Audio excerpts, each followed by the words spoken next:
认真来关心国防部的消息。这个国防部进前预告，全民防卫动员准备法的修法的草案公告新增加信息的传播动员等等真侪项新动员对象，和在野党的立委批评讲，这强行限制言论的自由。另外，新增加所谓的教育动员的准备方案，主管机关为本来教育部改作由行政院指定，共一条条文告明定讲，民防工作甲军事勤务相关者由内政部会同国防部来督导，是到教官进入校园，敢会好也未做兵的少年人就上战场。这民进党强调讲，全民国防为细汉开始养成，战争时运用所有资源，真侪先进的国家早就安尼做啊。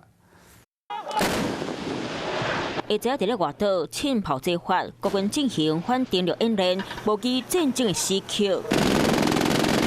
除了汉光演习是段操演，对外展现军事战略。国防部20号嘛公告，修正全民防卫动员法对内约束，其中编定动员14阶段，主管机关爱对环保媒体做管制，都扣在野党手机，就亲像中介法少较上市。数位中介法借壳上市是可能的旨意之一，拉回到类似戒严时期的一种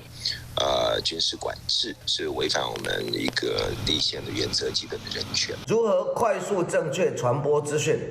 避免受敌军干扰误导，相当重要。硬要扣上管制媒体言论自由的大帽子，非常不恰当。那引起压制言论自由的问题，新版全动法其中对青年学生为本来精神动员，面定由教育部主管，新增加教育动员准备方案。主管机关该由行政院指定，共一条文明定民防工作和军事勤务相关的人，由内政部和国防部监督。到时阵教官在定等于学校，防止其可能和无做过兵的青少年上战场。相关的法令对于役男都有一定程度的规定，不能偷渡于全动法里面，想要包山包海，甚至于强加于未役青年的身上。国家遭逢紧急危难，不管是天灾或战灾，青年如果说投入这种民防工作，比如说后勤，还有就是医疗救护等等的。虽望防范威胁一直咧，修法嘛对咧进步，不过法条内底也无讲介详细，说出来进程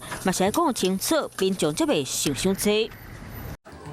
华视新闻看起来，赶快订阅我们的华视新闻 YouTube 频道，欢迎按赞、订阅、开启小铃铛，最新最及时的资讯要提供给你。